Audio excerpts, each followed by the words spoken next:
Hey y'all, hey, it's Brittany and Britannia718 and welcome back to my channel. If you are new to my channel, please be sure to hit that subscribe button so you can see weekly videos from me. So when it comes to Sisterlocks, I'm seeing a few of you online with exceedingly high expectations. And what I mean is some of you all are expecting a hell of a lot from your consultant slash trainee, and y'all aren't putting in the same effort. Like, y'all gotta get that same energy you expect from them. Here's what I mean. Some people expect their consultants to be available whenever they need them to be available. Like what? Some of these people make a full-time living out of them doing Sisterlocks and doing hair. You have a scheduled time for your appointment. If you can't make it, you just don't show up. You gotta call and say that you can't make it and try to reschedule. It's not at your convenience, it's at their convenience. They have lives, they have families, they have personal time.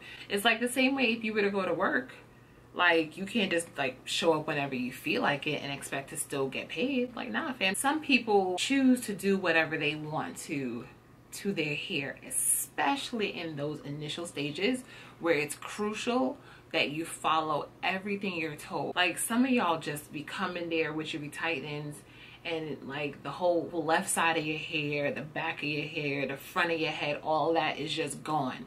Like, what happened? Like, it's like y'all were in a sauna for like years and didn't even like consider the fact that you have locks, and that you want these consultants to retighten your hair at the same rate that they would normally charge you.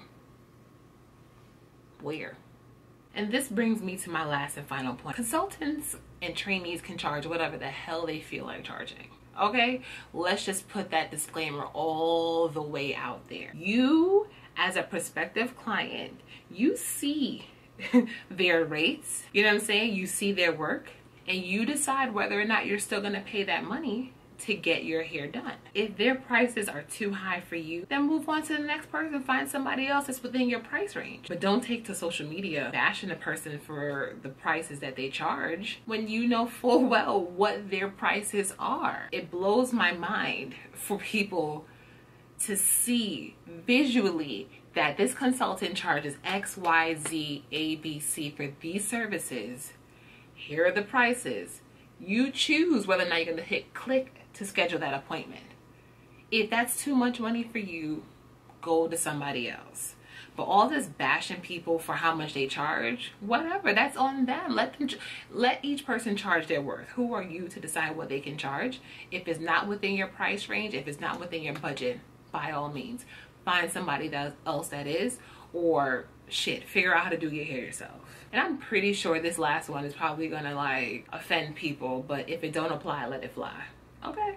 And it could be disheartening for other people that are possibly interested in going to that person or interested in getting locks to see such negativity coming towards Sisterlocks, you know? It's bad enough a few people already have negative misconceptions about us anyway. Why fuel to that? Okay? If I left anything out, if I forgot to mention something, let me know down below. Follow me, Instagram, that's where I am at the most. Facebook, yeah, how you doing? Twitter, Snapchat, it's there. You guys can follow me on there, but you're not gonna get much out of me, so sorry. Thumbs up the video, share the video, tell your mom and them I said to subscribe, and I'll see y'all soon. Later.